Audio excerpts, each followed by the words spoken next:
vers le septentrion et une moitié vers le midi. Vous fuirez alors dans la vallée des mêmes montagnes, car la vallée des mêmes montagnes s'étendra jusqu'à Hatzel. Vous fuirez comme vous avez fui devant le tremblement des terres au temps d'Osias, roi de Juda. Et l'Éternel, mon Dieu, viendra et tous ses saints avec lui. En ce jour-là, il n'y aura point de lumière, il y aura du froid et de la glace. Ce sera un jour unique connu de l'Éternel, qui ne sera ni jour ni nuit, mais vers le soir, la lumière paraîtra.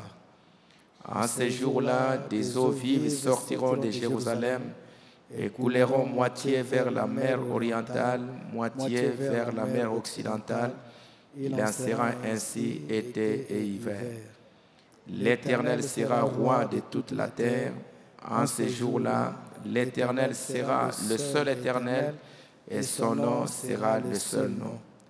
Tous les pays deviendront comme la plaine de Geba à Rimon, au midi de Jérusalem, et Jérusalem sera élevé et restera à sa place, depuis la porte de Benjamin jusqu'au lieu de la première porte, jusqu'à la porte des angles. Merci, vous pouvez vous asseoir.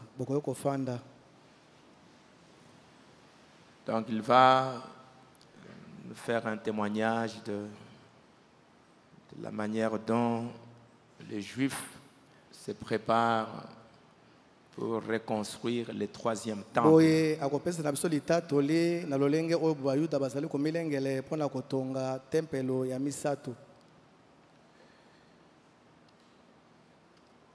Frère Badam dit quelque chose dans les instructions de Gabriel à Daniel.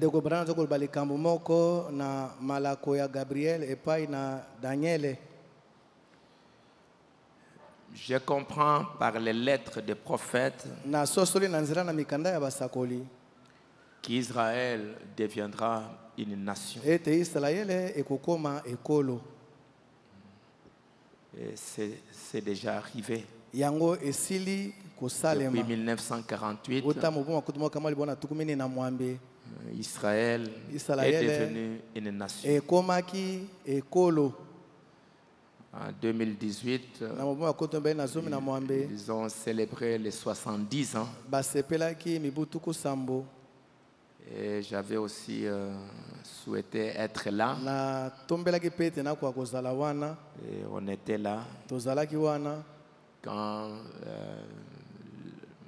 le président Trump avait aussi décidé que l'ambassade des États-Unis puisse quitter Tel Aviv pour se retrouver à Jérusalem.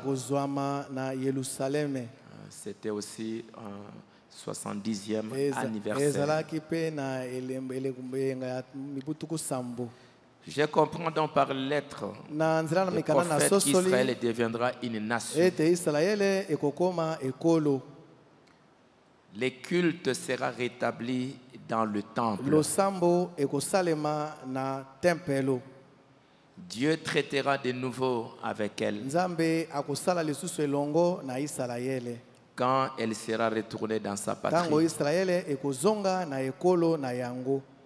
Les prophètes paraîtront. C'est ce que je comprends concernant un jour. Quelque chose va être fait en Israël. Dans les 70 semaines de Daniel, paragraphe 140,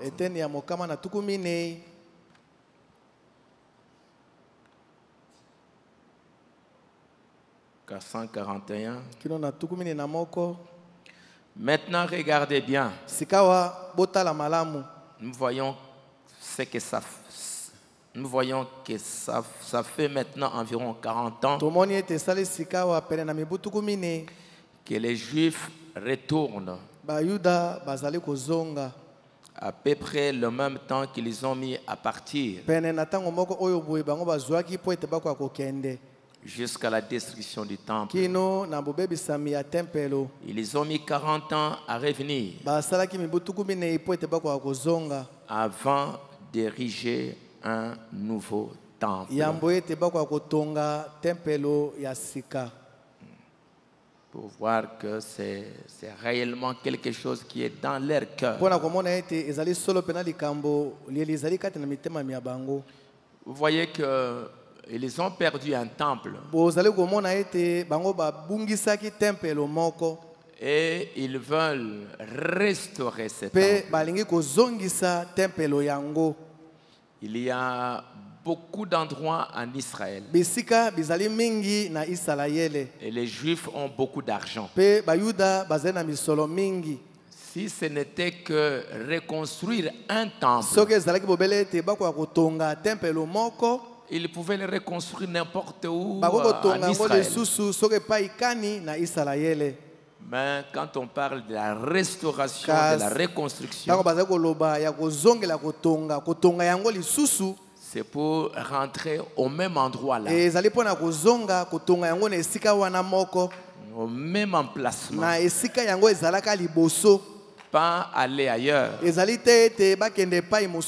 au même endroit, là où étaient les premiers temples, là où était le deuxième temple, au même endroit là, reconstruire, rebâtir, ramener les cultes au même endroit. Comme l'Église doit retourner à l'enseignement des apôtres. Le frère Branham dit encore, écoutez bien ici, maintenant au milieu de la semaine, il rompt l'alliance, il fait cesser les sacrifices. Écoutez, vous pouvez être admis dans cette image de la bête. On va se débarrasser du communisme.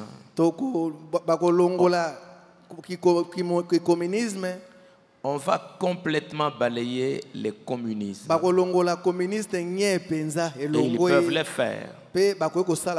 Ils vont le faire. Rétablir les cultes et les sacrifices perpétuels. Reprendront leur place dans la ville. Une fois que le temple aura été reconstruit. Je vois aujourd'hui un mouvement, quand vous voyez ce qui se passe avec la Russie. Il y avait aussi beaucoup de Juifs en Russie, en Ukraine, qui sont rentrés en Israël. Et il y a quelque chose qui pèse sur le communisme aujourd'hui. Vous voyez presque c'est comme une guerre mondiale contre la Russie. Et il est possible que la Russie va complètement s'affaiblir. Et quand je vois ce que le prophète a dit là-bas, la reconstruction du temple, je ne sais pas, frère Jean-Marc peut-être va nous montrer comment ils sont en train de se préparer sérieusement à ça.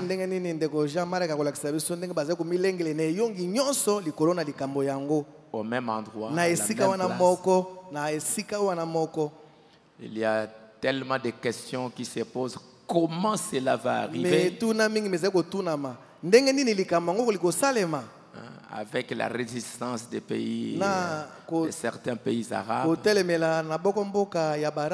des Palestiniens surtout. Non, c'est notre place.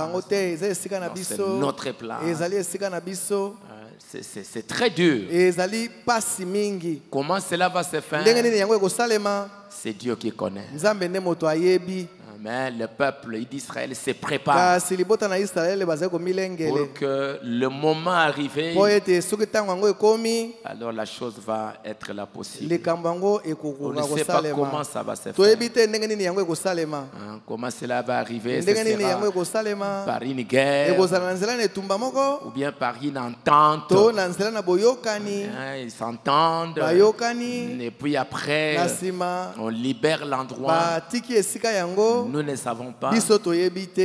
Est-ce que ça va être par un tremblement de terre? Un tremblement de terre qui arrive. Tout ça, ça s'effondre. Et puis les Juifs disent, ah ok, reconstruisons maintenant notre temple. Nous ne savons pas. Dieu seul connaît. J'avais lu une citation que toutes les nations de la terre, bon, il y a des choses qui se passent chez les nations. Mais tout ce qui se passe en Israël, Dieu contrôle ça. Parce que c'est l'horloge de Dieu. C'est l'horloge de Dieu. C'est Dieu qui dirige les aiguilles. C'est Dieu qui dirige les événements. Bon, au temps marqué, quelque chose va arriver. Peut-être que quand le Messie viendra, c'est révélé aux Juifs. Il dira, c'est moi le temple. On ne sait jamais qu'est-ce qui va arriver.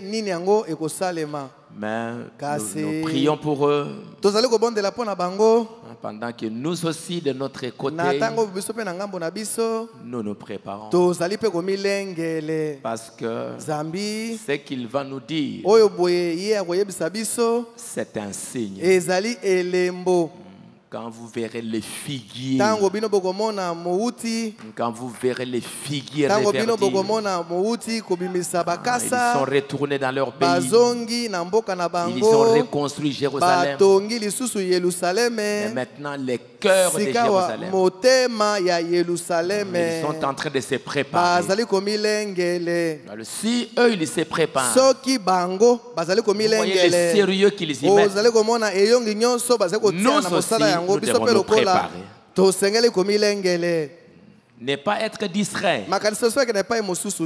Nous préparer pendant qu'eux aussi se préparent. Merci beaucoup Jean-Marc, que vous pouvez vous approcher pour nous donner votre témoignage. Pour ce qui va arriver. Nous allons chanter pendant qu'il s'approche.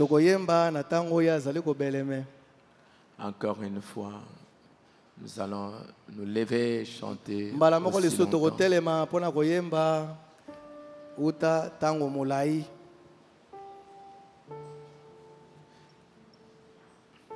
Il peut aller là-bas.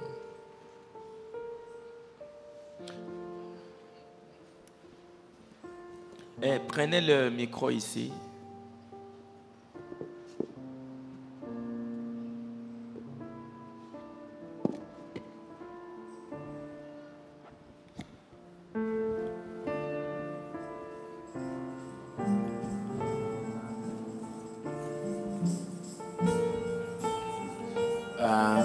Vous gardez vos caméras, s'il vous plaît. Et papa là-bas.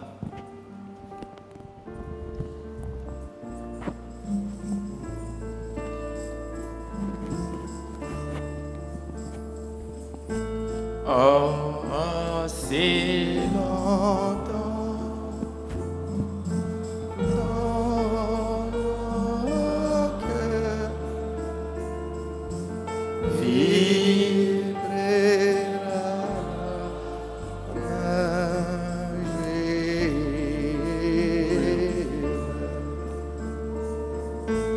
et tourner.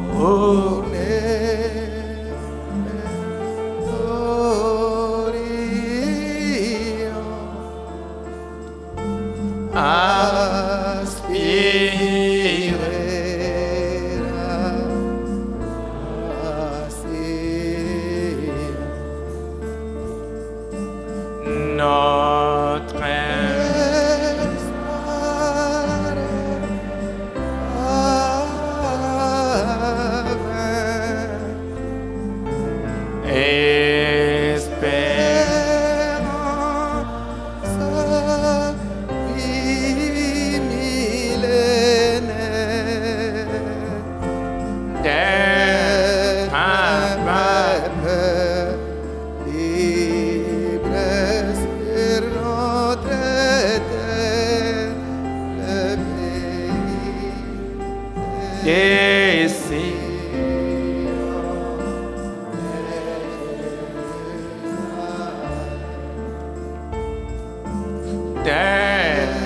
un peuple libre.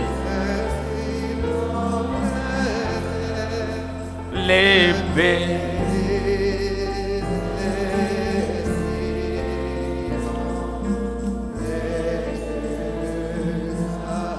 Merci, vous pouvez vous asseoir.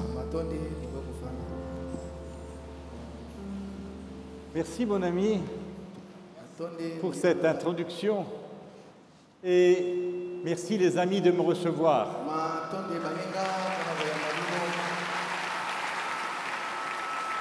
Je suis très heureux que nous soyons nouveau ensemble pour parler de la chose essentielle. C'est ce qui va se passer très prochainement, la construction du troisième temple dont nous avons la charge. Mais sans vous, on ne peut pas le faire. Parce que chacun d'entre vous, chacun d'entre nous, doit d'abord le construire intérieurement. C'est-à-dire que chacun d'entre nous est une partie du temple. Et que si nous avons le temple à l'intérieur de nous, alors nous voulons qu'il se construise. Parce que nous avons compris, l'essentiel, c'est de faire revenir le Créateur du monde dans sa maison à Jérusalem. Alors je dirais aujourd'hui un chant que vous connaissez bien, Inematov umanaim shevetachim gamiachad, qu'il est bon et agréable d'être ensemble, d'être assis ensemble. Et c'est ce que malheureusement les humains ont détruit avec la destruction du temple. Nous n'avons pas toujours la chance d'être assis et d'avoir la joie d'être ensemble. Viendra le jour très prochain où nous viendrons pèleriner du monde entier vers ce temple de Jérusalem et avec la présence divine à Jérusalem au Mont Moria. Et je voudrais remercier le pasteur Dioka, le révérend Dioka, de nous accueillir et de vous transmettre que depuis des années nous travaillons pour cette construction. Et cette construction est en train de se faire physiquement depuis 20 ans. Et je vais essayer de vous faire comprendre pourquoi que le Seigneur Hachem nous a donné les plans déjà du troisième temple. Et pourquoi il nous a donné des objets qui sont à l'intérieur du sein du temple. Et parce que c'est des objets en or, en argent, en bronze. Mais pourquoi ces objets? Alors on va essayer de comprendre d'abord pourquoi qu'il est le temple de Jérusalem. Pourquoi, à quel endroit? C'est l'endroit de la pierre de fondement. C'est là où Dieu a créé l'homme et la femme, Adam et Ève. C'est pourquoi chacun d'entre nous a une partie de Jérusalem à l'intérieur de soi. Parce que la terre qui a été prise pour créer l'homme, ça vient de Jérusalem et de la terre du monde entier pour que nous puissions vivre en Afrique, en Asie, en Europe ou n'importe où. S'il n'avait pris que de la terre de Jérusalem, on n'aurait pas pu s'adapter à tous les autres terres.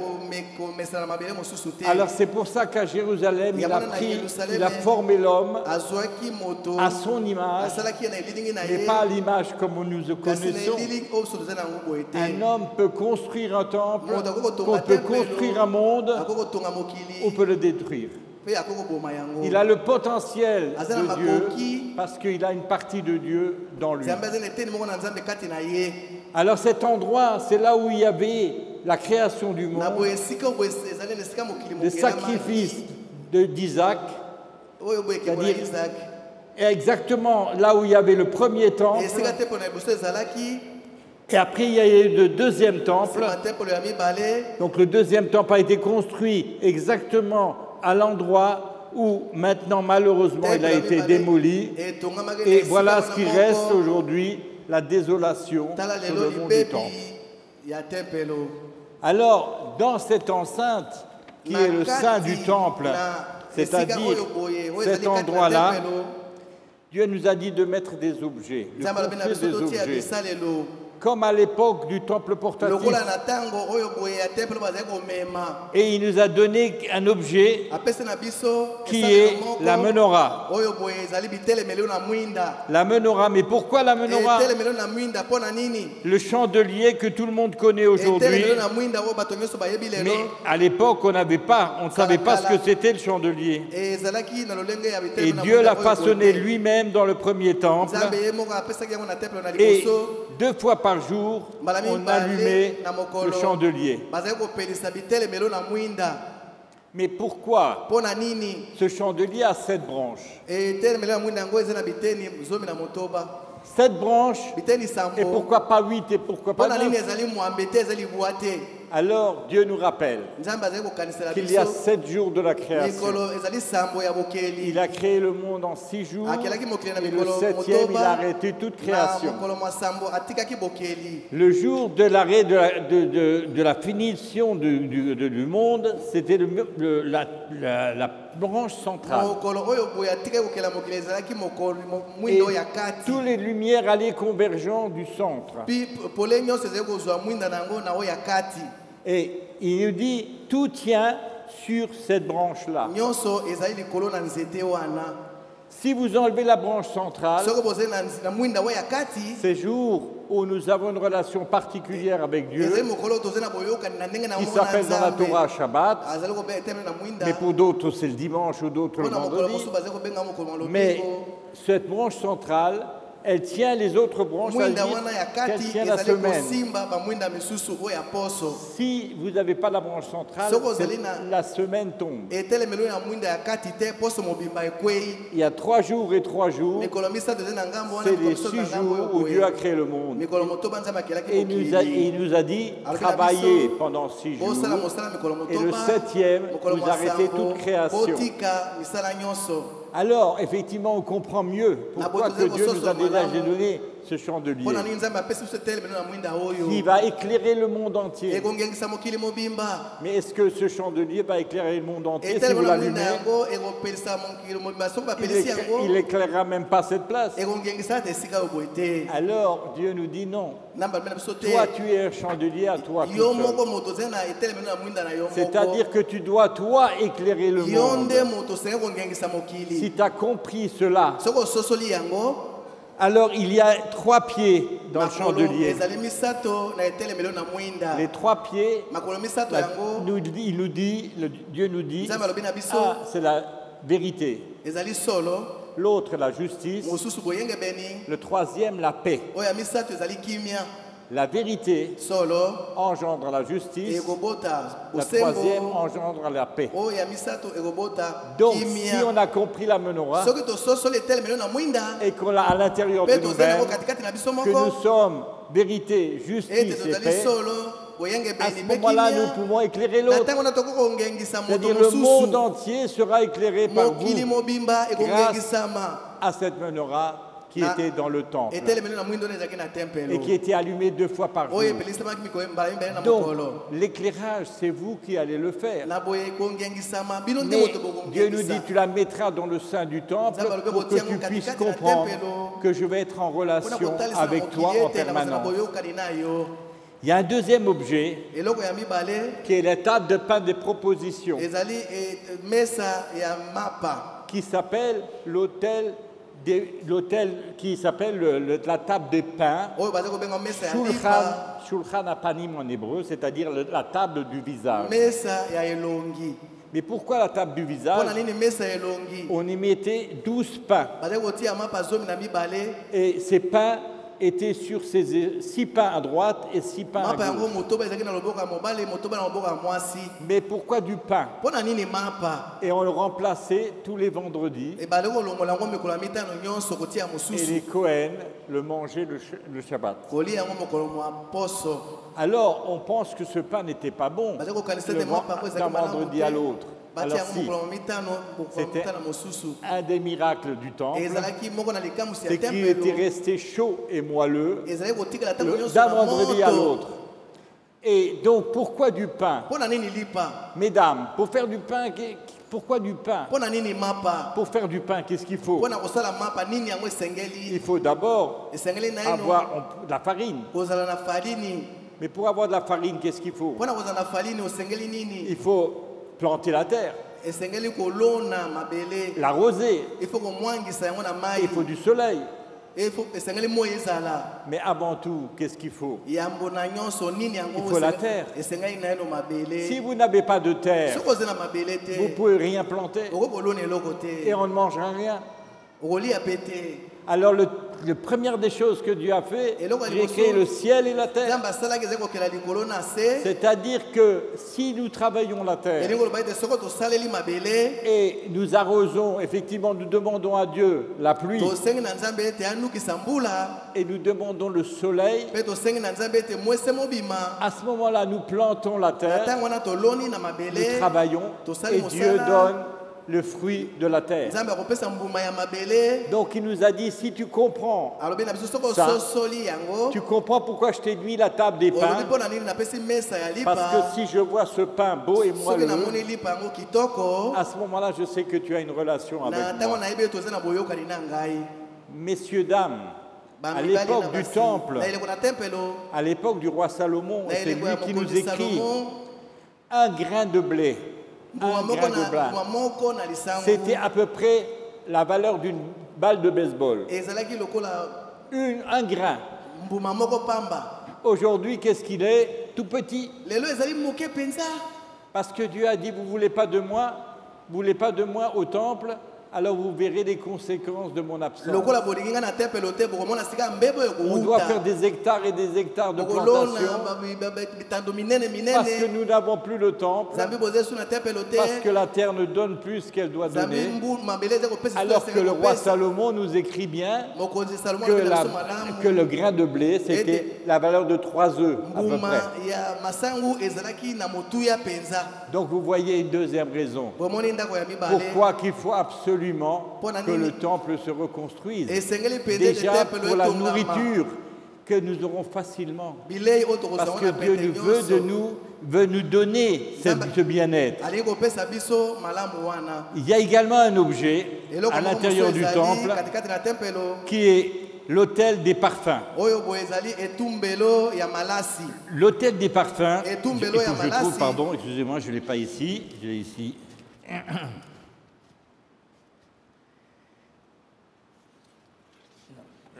Je l'avais ici, pardon.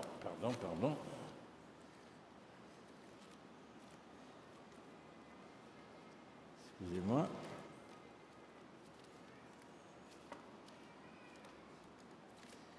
Je sais que je l'ai, mais il est...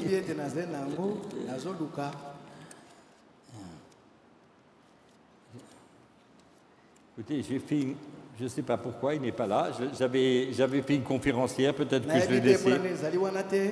La table des pains, la table des offrandes des parfums servait, on offrait des parfums.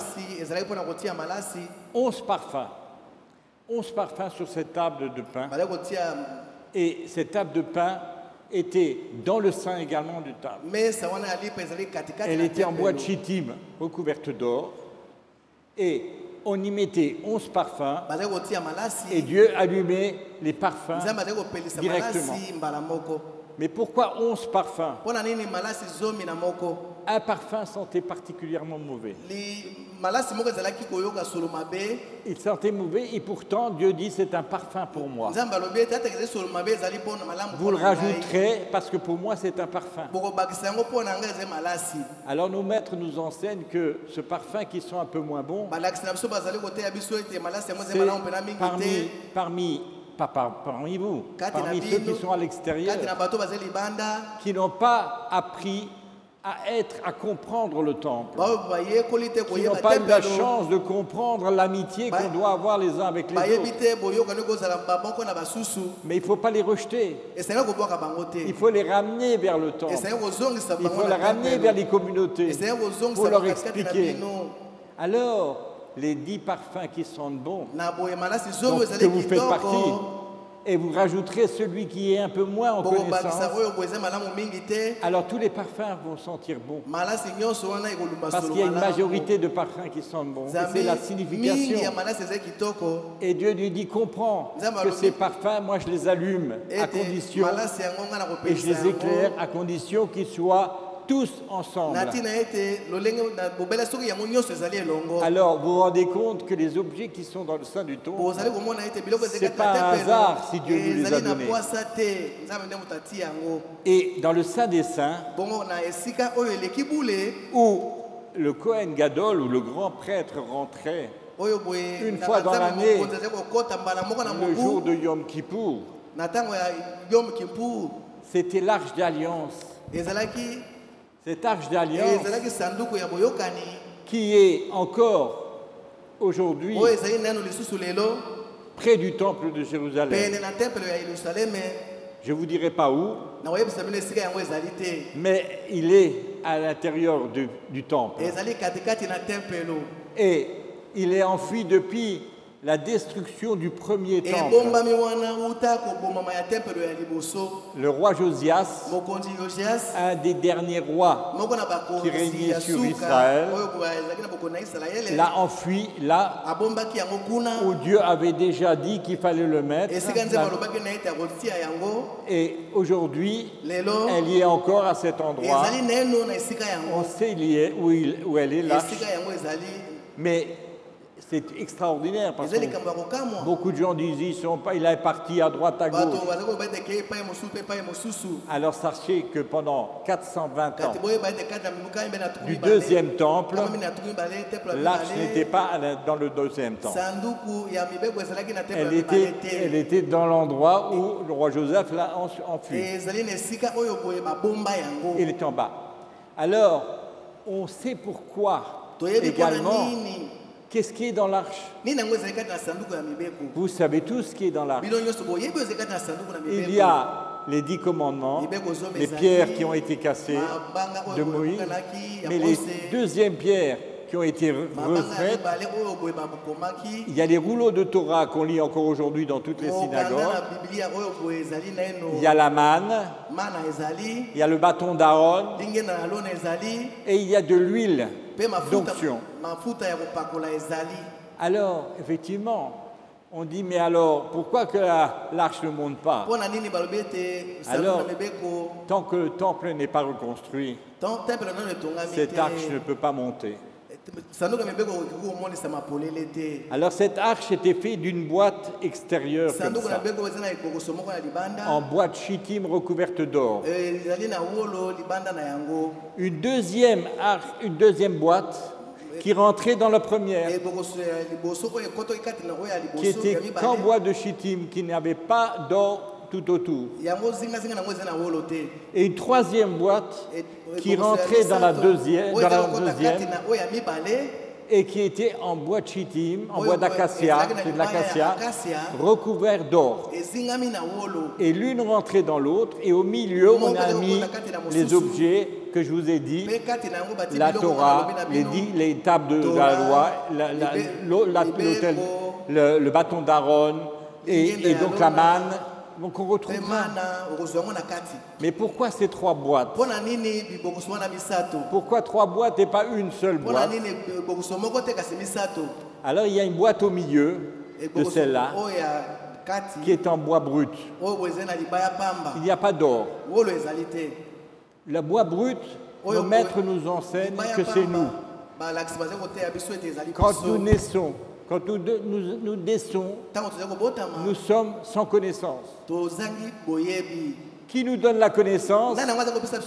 C'est nos parents d'abord, nos maîtres, et ensuite, on va devenir de plus en plus or. Pourquoi?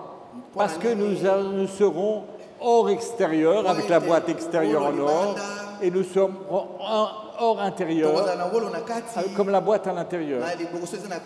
Mais pourquoi nous sommes hors extérieur et hors intérieur? Parce que quand nous ouvrons la bouche, nous devons être hors intérieur. Nous devons faire attention à ce que nous sortons de la bouche. Mais nous sommes aussi hors extérieur parce que nous savons comment nous habiller, comment ne pas choquer l'autre dans notre vestimentaire. Malheureusement, le monde extérieur, moins ils sont habillés, mieux ils se portent. Alors que c'est tout à fait l'inverse que Dieu veut. C'est que nous fassions très attention comment nous sommes habillés. Alors, si nous sommes hors extérieur et hors intérieur, ça veut dire que nous avons compris le message. Parce que comment nous pouvons être hors extérieur ou hors intérieur, c'est en étudiant ce qui est à l'intérieur. C'est-à-dire en étudiant la Bible, qu'on étudie la Torah, les 10 commandements. C'est comme ça que nous pouvons être hors extérieur et hors intérieur. Sinon, nous ne pouvons pas comprendre. Alors, il y a 2 anges ici. C'est des Kruvim. Ça s'appelle des Kruvim. Ce n'est pas des anges. C'est 2 têtes qui sont un couvercle avec 2 anges qui se regardent, 2 personnes qui se regardent l'un l'autre. Et ces 2 personnages sont l'homme et la femme. Et les ailes d'aigle qui se lèvent. Pourquoi la personne, la femme et l'homme peuvent se regarder? Parce qu'ils regardent à l'intérieur de ce qui est dans la boîte. Ils sont conformes à l'action que Dieu nous a demandé d'avoir. Sinon, les têtes se tournent parce qu'on n'a pas envie de se regarder dans une glace si on n'est pas conforme à la Torah. C'est-à-dire que si l'homme et la femme ne sont pas conformes à la vie que Dieu nous a demandée, à l'enseignement de nos maîtres, à ce moment-là, les têtes se tournent parce que Dieu ne veut pas voir cela.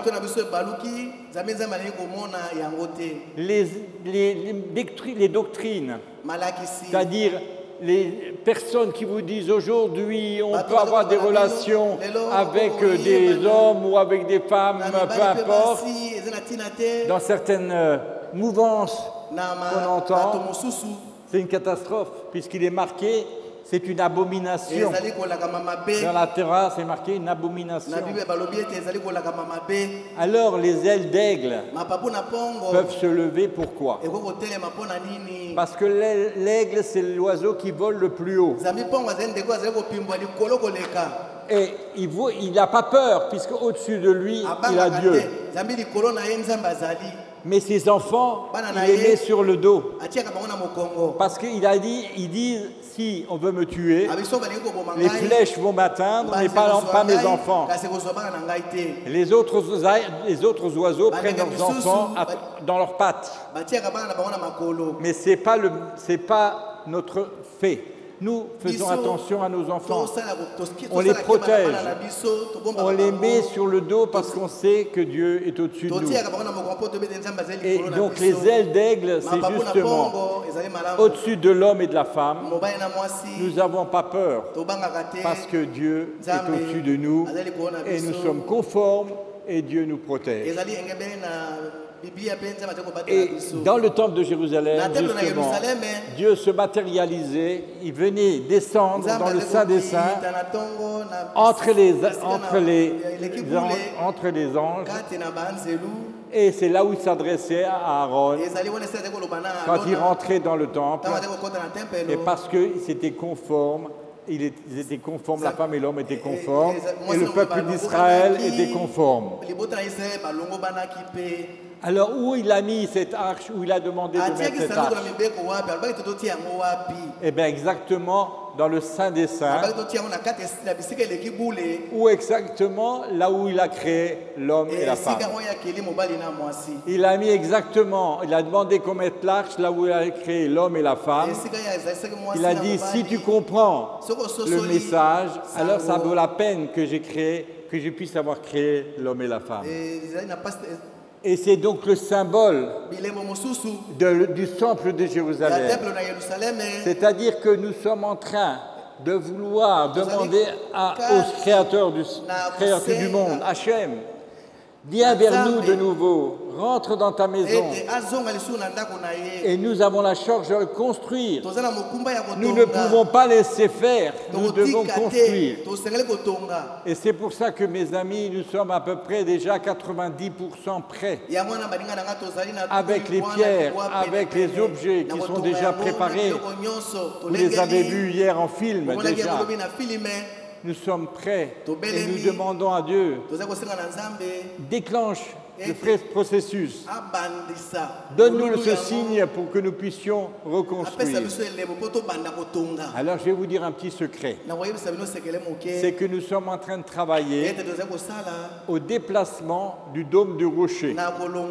C'est-à-dire ce dôme qui n'a rien à voir sur le mont du Temple. Nous sommes en train de travailler pour le déplacer, pour que nous puissions le reconstruire, le temple de Jérusalem. Je sais que vous êtes participants à cette construction. Et si Dieu le veut, chacun d'entre vous, vous le verrez. Vous l'apercevrez, vous serez à la construction de ce temple. Ce n'est pas quelque chose qui est très loin, c'est maintenant.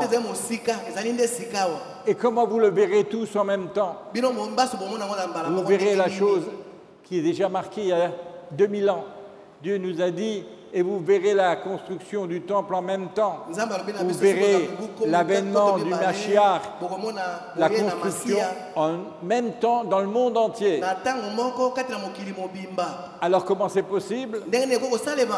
Eh bien, vous aurez tous votre téléphone, votre ordinateur, votre moyen de communication. Tous verront en même temps cet avènement et ce moment extraordinaire. Dieu fait les choses à fur et à mesure. Et si aujourd'hui chacun a son portable, eh bien, vous verrez qu'en même temps, nous verrons tous dans le monde le phénomène extraordinaire de la construction, de la reconstruction, de la venue du Mashiach et la joie que nous aurons, l'allégresse que vous aurez tous au moment de cette construction. Alors, j'espère que nous serons ensemble pour cette construction, que vous soyez là-bas, et ensuite vous viendrez par millions reconstruire le temple et par millions pèleriner comme avant, parce qu'à l'époque du temple, il n'y avait pas de religion. Nous étions reliés ensemble. Nous sommes reliés au temple de Jérusalem avec la présence divine et le Dieu de tous. Pas le Dieu des uns ou des autres, c'est le Dieu de tous. Et c'est le travail qu'on est en train de faire pour le bien de tout le monde. Ce n'est pas un temple pour les Juifs. Les Juifs ont l'obligation de le faire fonctionner, mais ce n'est pas un temple pour les Juifs, c'est un temple pour tout le monde. Et c'est pour ça qu'il est tellement important que tout le monde y participe. Alors j'espère, mes amis, que ce soir, nous n'avons pas perdu notre temps. Au contraire, merci de m'avoir accueilli pour vous expliquer la réalité des choses. Et je suis sûr que dans vos prières, la première prière, c'est Dieu fasse que ce temple se reconstruise, reviens vers nous à Jérusalem pour que nous puissions venir vers toi, parce que Dieu a dit, vous viendrez me voir. Dieu est partout, mais il a dit, je veux vous voir chez moi dans ma maison. Alors vous viendrez tous voir le Dieu du Créateur du monde vers la maison de Jérusalem. Amen, amen. On va chanter, on va sonner le chauffard pour que Dieu écoute nos prières.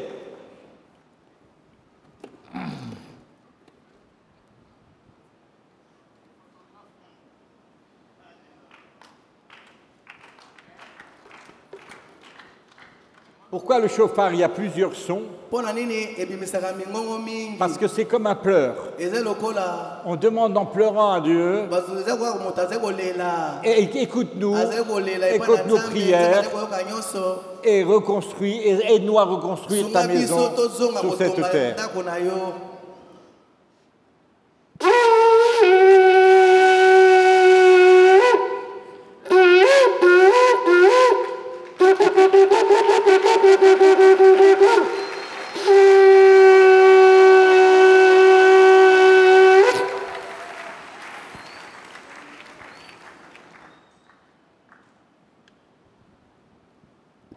Jean-Marc, tu peux répéter, tu peux reprendre encore les chauffards. D'accord, allez.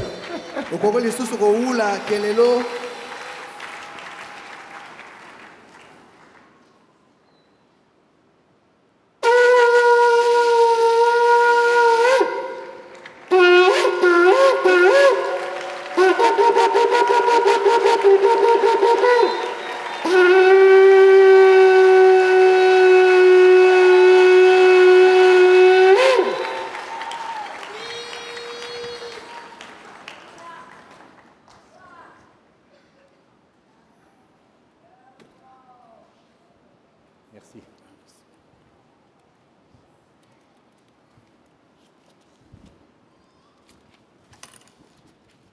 Applaudissons encore.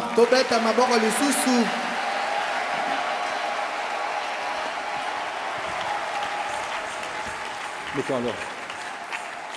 Merci pour l'accueil. Merci pour la traduction. Jonathan, do you have something to say?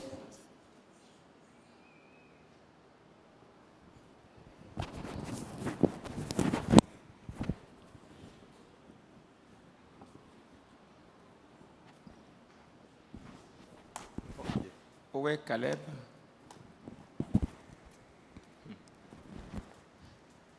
Un interprète, s'il peut être là.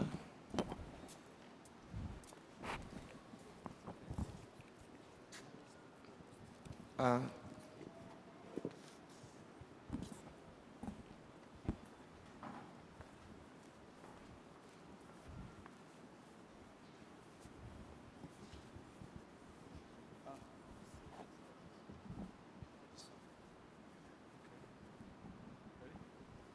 Pastor, thank you so much. Merci, pasteur. Merci beaucoup. It's an honor to be back. Yes, ça va. It's an honor to be back with you tonight. C'était bien pour nous de revenir ici ce soir. I have 2 words. J'ai 2 mots. Yesterday, I was so emotional and overwhelmed when you sang our national anthem. Hier, j'étais vraiment touché dans mon cœur et émotionné quand vous avez chanté notre hymne national. I made a video. J'ai fait une vidéo And I sent it to all my friends around the world. et j'ai dit à tous mes frères à travers le monde, In Israel, in America, in South America, qui sont en Israël, en Amérique, in Korea. en Corée, dans Corée. And I have to tell you how incredibly blessed everybody was hearing you singing the Alors je vous Israeli dis, national dès la anthem. vidéo que j'ai faite, je vous dis comment les gens ont été bénis quand ils vous ont entendu chanter hier ici l'hymne national d'Israël.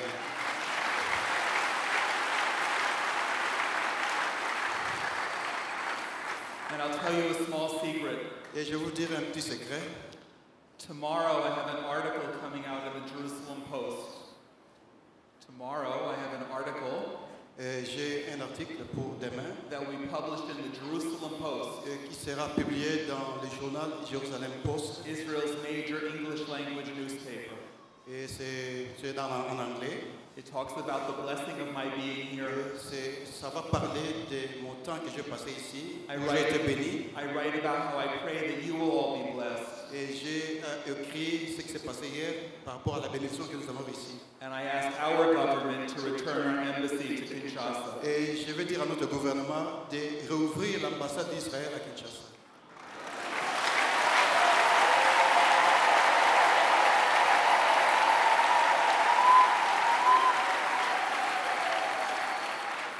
I just want to say I could stay here all day because I feel like I'm at home. Je peux dire que je peux rester ici toute la journée parce que je me sens à la maison.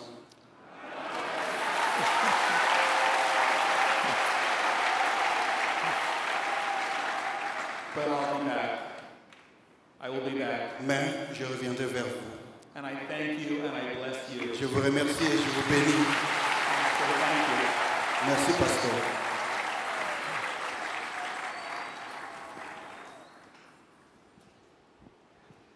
Ok, merci beaucoup Jonathan. Nous allons faire passer les plateaux pour l'offrande.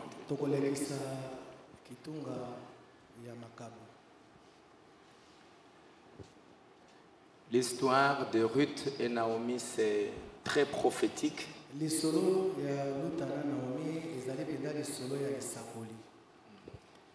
Très très prophétique.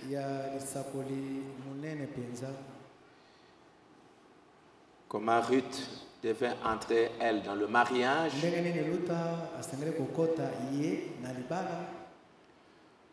Avec Boaz. Pendant que Naomi devait récupérer son héritage terrestre.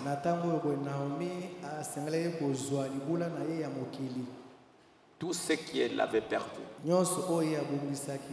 on devait lui restaurer ça. Et c'est pour cela que tout ce que Dieu a promis pour Israël, il le fera. Nous allons chanter donc sur le Congo solitaire.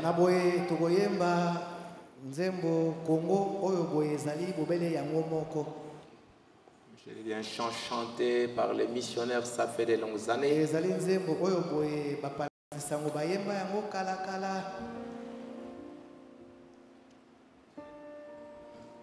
Que Dieu bénisse notre pays.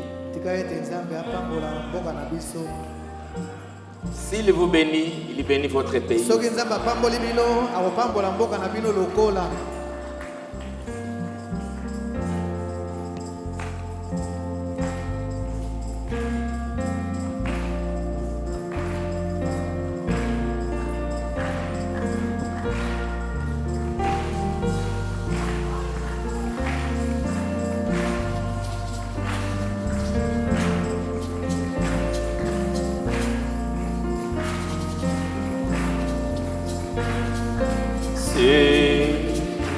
Les Congo solidaires, moi j'ai fait chanter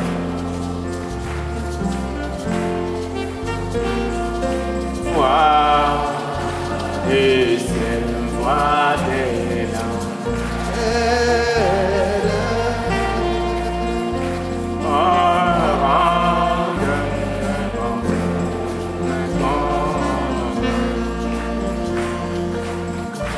Quand je vois tout ça, tout parle, ta grâce divine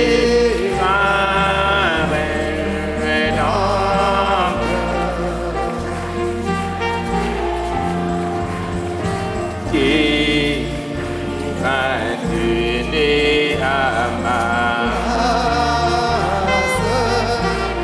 Pourquoi, oh, mais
la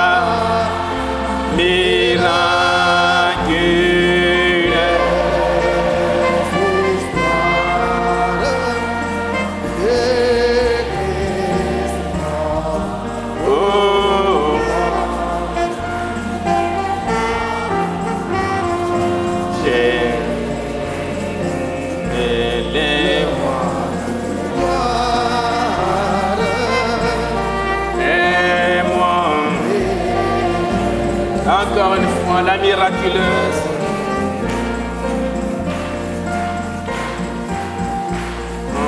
La miraculeuse.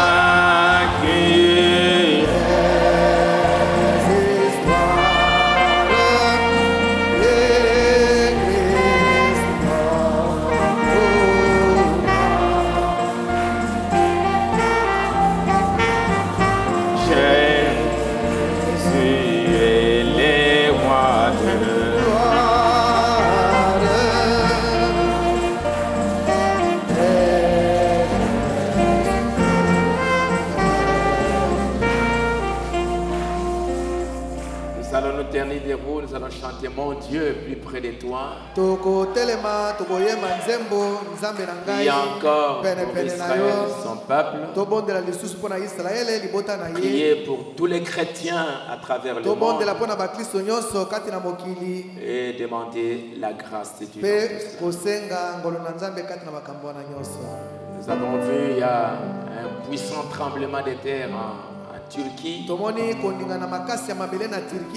Ça fait beaucoup de morts. Un puissant tremblement de terre. Nous ne savons pas qui ils sont. Nous remettons tout cela entre les mains du Seigneur. Mon Dieu plus près.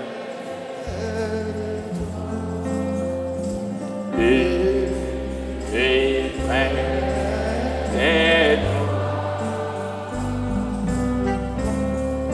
c'est elle, mon Dieu, et près dans les jours,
que Satan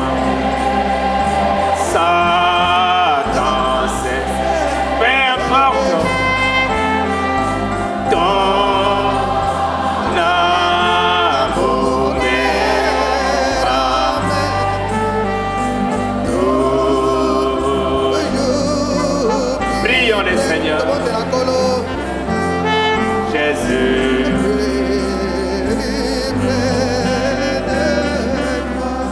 Ok, Satan.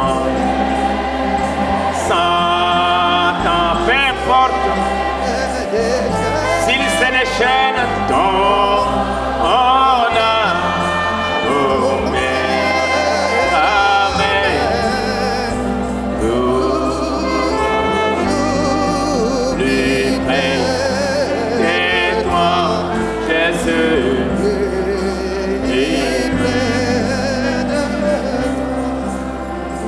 Oh mon Dieu, plus près dans les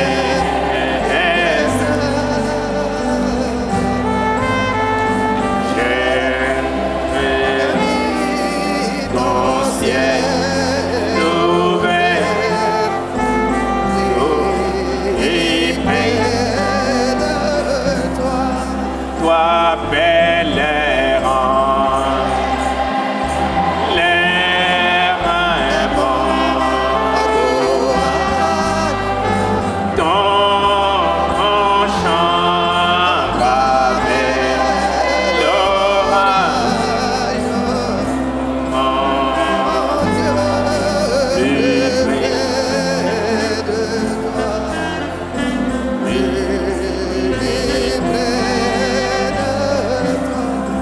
toi, bel errant,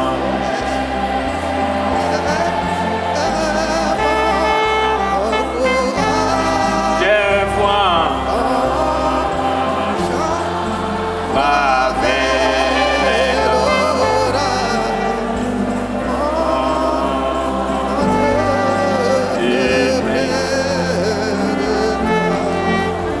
prions.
ces temps troublés qui me descendent, dans ces temps difficiles qui me descendent.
De l'Ancien Testament, Jésus dans les Nouveaux.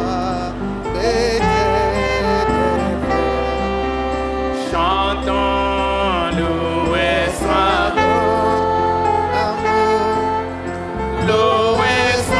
à jamais, donnons ta gloire.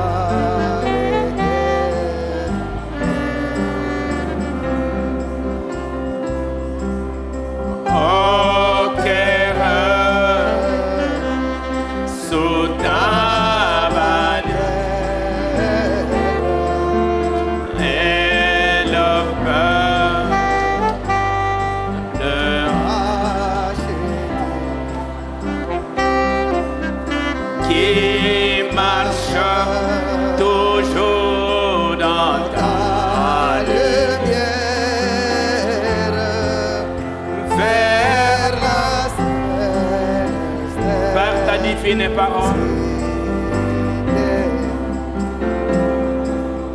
par ta divine parole, tu l'enseignes, tu l'instruis et par le Speaking.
ta gloire éternelle.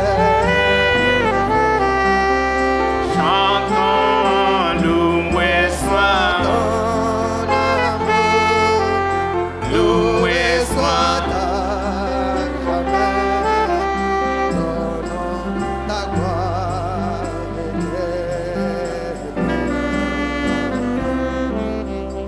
La trompette sonnera, les morts vivants et le Seigneur attendra dans les cieux, et nous les vivants, nous serons en un instant. La trompette sonnera, les morts vivants, oh, et le Seigneur attendra dans les cieux, oui, nous les vivants, nous serons changés en un instant, en un gloire,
Merci notre Père Céleste. Matondi tata na biso ya likolo.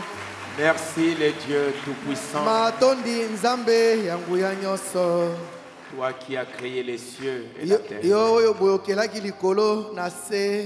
Toi le Dieu d'Abraham, d'Isaac. Yo nzambe na balama ya Isaka na Yakobo. Toi qui es le même. Yo yo zali ndenge moko. Toi qui ne changes pas. Yo yo obongwa na kate. Toi qui as choisi Israël. Yo yo boyoponi Israël pour être une nation. Po ete kwa kozala ekolo. Pour éclairer le monde. Po ete engengisa mokili. À travers Israël. Na nzela na Israël. Tu nous as donné la Bible. Yo pesi na biso Biblia. Tu nous as donné des prophètes. Yo pesi na biso basakoli. Père Céleste. Tata na likolo. Nous te remercions. To pesi yo matondi. Nous te remercions, Seigneur. To pesi yo matondi kolo. Aujourd'hui, lelo de pouvoir recevoir nos frères. To wa koyamba bandeko na biso.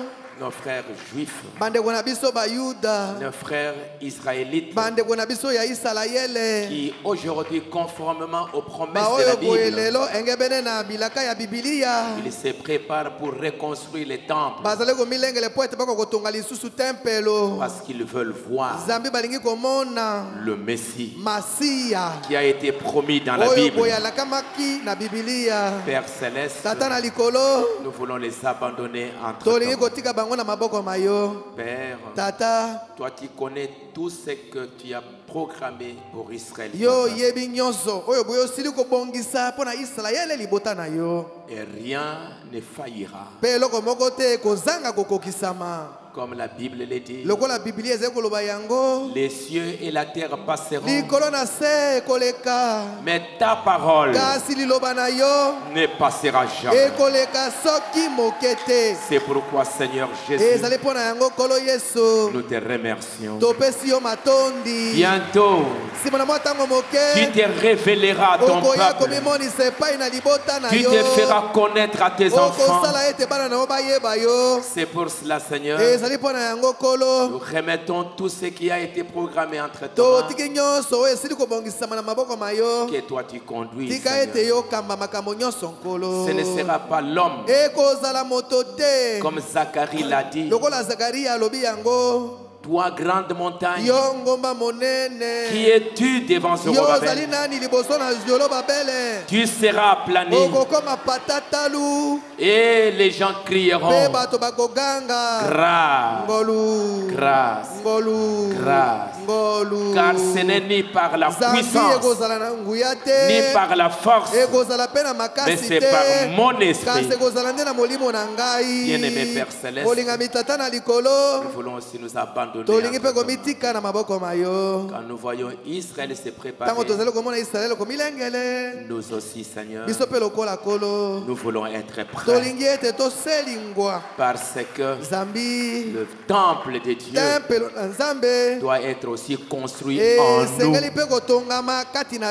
Nous devons être la véritable image du temple de Dieu. Comme Paul l'a dit, vous êtes le temple du Saint-Esprit. Et c'est pour cela, Seigneur, que nous voulons marcher dans la pureté. Nous voulons marcher dans la sainteté. Parce que nous sommes le temple.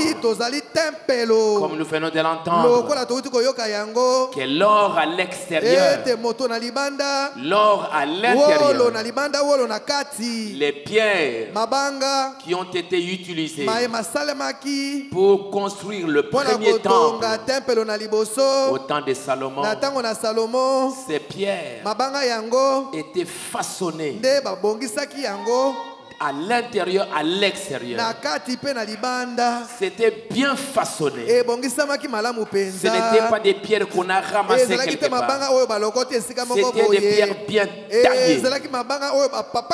Nous aussi, Seigneur, nous voulons être des chrétiens taillés par la parole. Et que le Saint-Esprit de Dieu vienne habiter en nous, nous conduire, nous guider, afin que nous aussi, nous puissions être la lumière du monde. Quand les gens nous regarderont, ils voient la lumière. Nous sommes les sels de la terre. Sois en nous. Construis, Seigneur, ta maison en nous. Viens habiter dans notre cœur. Seigneur, tu as dit, si vous gardez ma parole, si vous m'aimez, gardez mes paroles. Si vous gardez ma parole, moi et le Père, nous viendrons, nous habiterons en vous. Et en ces jours-là, on saura, je suis dans le Père, le Père est en moi, moi en vous, vous en moi. Nous voulons être la lumière du monde. Et façonne-nous, Seigneur, afin que nous soyons des véritables pierres. Pendant que nous voyons Israël se préparer, tous les ustensiles, il les prépare.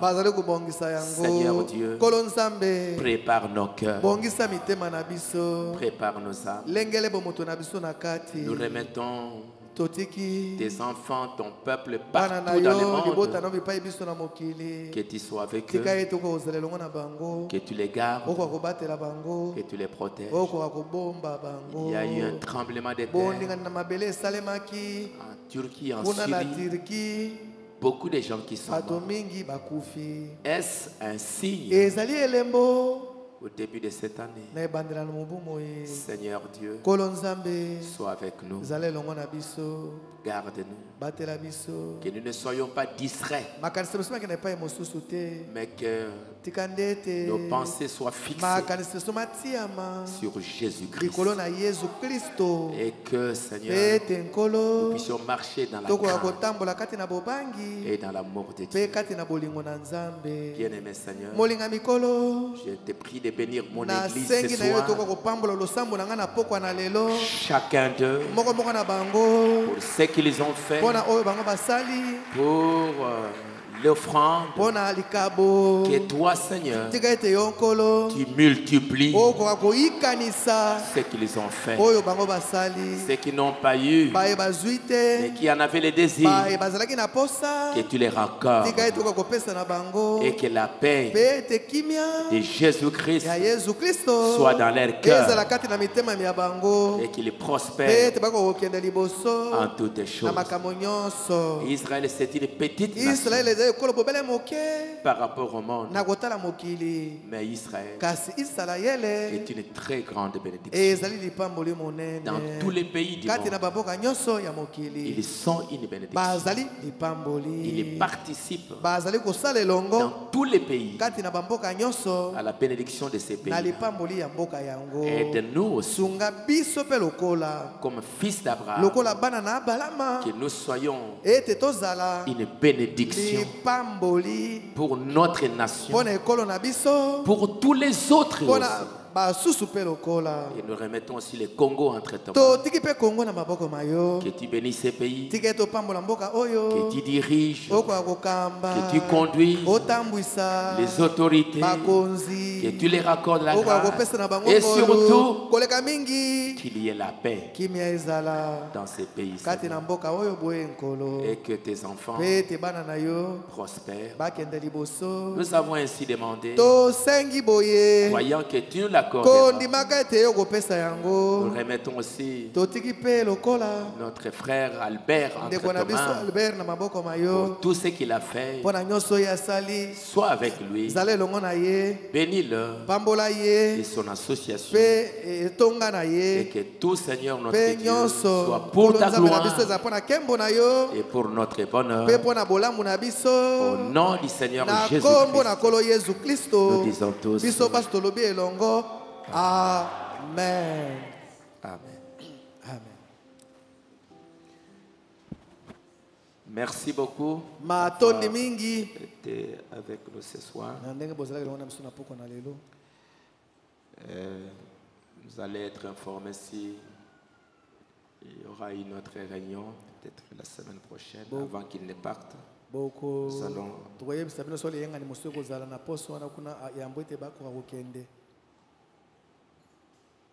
Quand ils viennent, ils nous apportent toujours quelques bénédictions. Je demande à Jean-Marc avant qu'il ne vienne, qu'il m'amène quelques bagues. Quand il a parlé de l'arche de l'Alliance, les deux visages qui regardent l'arche de l'Alliance, ce qui doit être une maison, comme la Bible doit être au centre. Je lui avais demandé qu'il m'amène quelques bagues de mariage pour les jeunes, des bagues avec des mots de la Bible écrits en hébreu. Il m'a apporté une trentaine de couples. Nous allons, les jours qui viennent, donner à quelques jeunes qui vont se marier. Merci beaucoup pour ce soir. Jean-Marc, merci beaucoup. Jonathan, merci beaucoup. Papa Albert, merci beaucoup. Maman Lydie, merci beaucoup. Le photographe, merci beaucoup. Alors nous allons laisser partir. Je vais laisser. Demain, vous venez quand même. Il ne faut pas attendre les soins. C'est juste pour avoir des informations importantes sur vous et les enfants que vous avez dans vos maisons, les garçons et les filles. J'aimerais avoir des informations précises et aussi des mamans dont papa ne prie pas avec nous.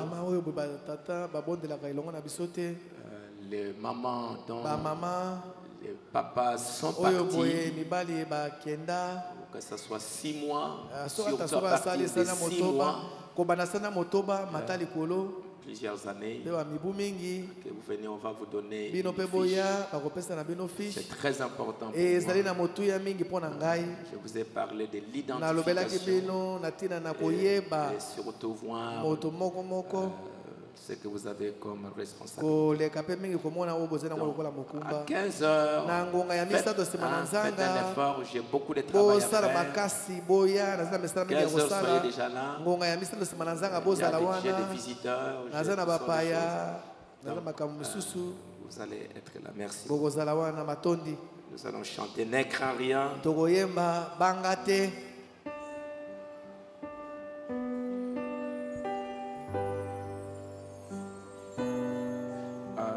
Vous pouvez attendre dans la salle.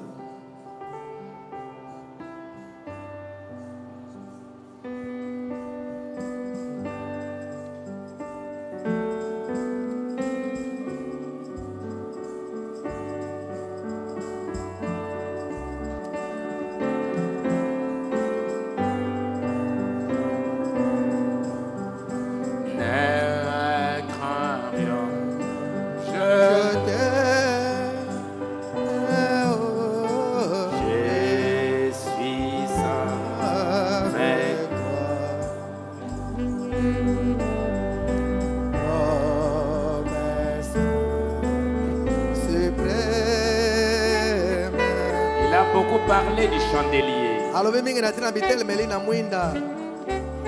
C'est que ça signifie. Et si vous pouvez vous poser la question, le chandelier qui est là, ça signifie quoi? Pourquoi il est là? Qu'est-ce que ça signifie? Qu'est-ce que ça veut dire? Si vous pouvez comprendre. Ne crains rien, je t'aime, je suis avec toi. Promesse suprême.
Merci, au revoir. Atoni, olele.